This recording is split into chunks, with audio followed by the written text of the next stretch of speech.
আসসালামু আলাইকুম এভরিওয়ান, ফারিয়াস ব্লগের পক্ষ থেকে আপনাদেরকে জানাই স্বাগতম। আজকে আমি আপনাদের সঙ্গে যেটা শেয়ার করব সেটা হচ্ছে চিকেন নুডলস।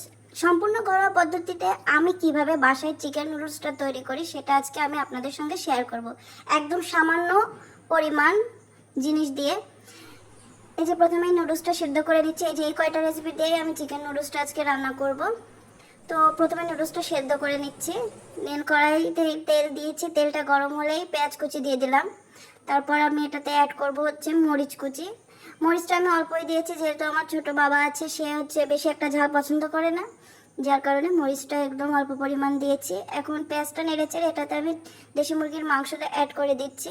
এবার দেশি মুরগির মাংস এবং পেঁয়াজটা ভালোভাবে নেড়ে নেব। এটাতে আমি পরে অ্যাড করব লবণ এবং হালকা পরিমাণ হলুদ অ্যাড করে ভালোভাবে চিকেনটা কষিয়ে এই যে এখন হচ্ছে আমি ভাজা ভাজা করে নিয়ে এটাতে আমি অ্যাড করব নুডলস।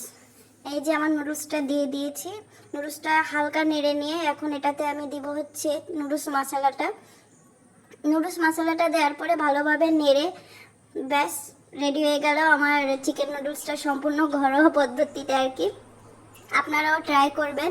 এই যে আমার নুডলস, চিকেন নুডলসের ফাইনাল লুক। ভালো লাগলে ভিডিওটা লাইক কমেন্ট করবেন। ধন্যবাদ।